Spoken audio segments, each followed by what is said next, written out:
Azimio, the ones who were locked out. Do you know why it was particularly from Azimio and not, a Kenya Kwanza? That's what they were disputing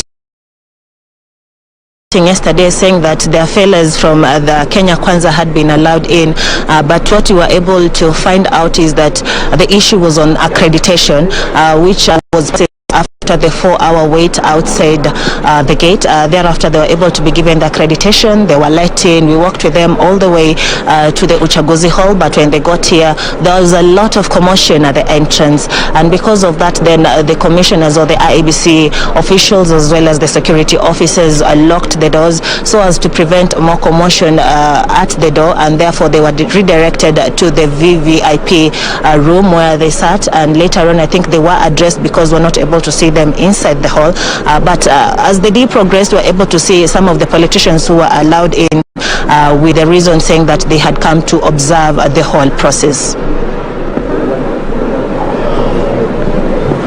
You've given us an update here that only 28 constituencies remaining before the final tally.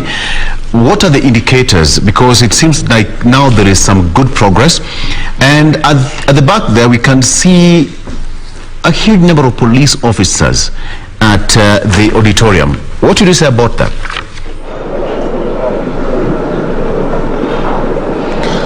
The security was beefed up on Friday evening when we experienced the first fracas inside the auditorium, and the Commissioner Gulie and Majad say that if anyone wanted to access the main center, they to be agents, main agents of the political parties or IEBC officials, so that just to prevent any further fracas inside the main tallying center, and also the key chief agents of the two main political parties who are for we saw Ole Kanchori and Caroline Karogo for Azimio, and also Kithure Kindiki and Veronica Maina for Kenya Kwanza were able to spot them at the main tallying center here at Uchaguzi Hall, as well as a few of their agents were able to see Shole access the tallying, the center of the tallying center, as well as a few other agents representing Azimio were allowed,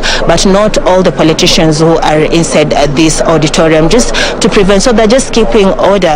Like on Friday night, anti-riot police officers had been deployed towards this particular place, but as of today, what you can see is that we're able to see administration police officers just manning this particular place, able to spot the anti-riot police officers.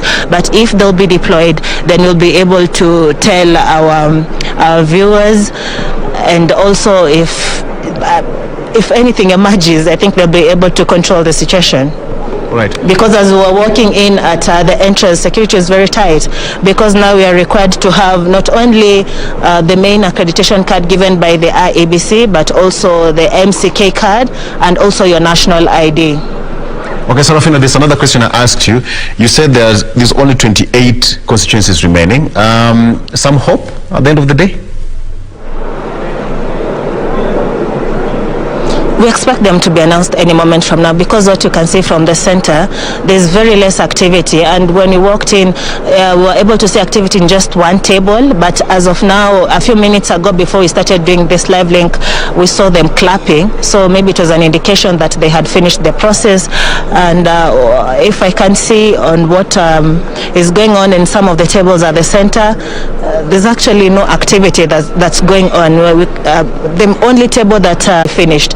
So we are just expecting the IEBC commissioners to come and announce the results.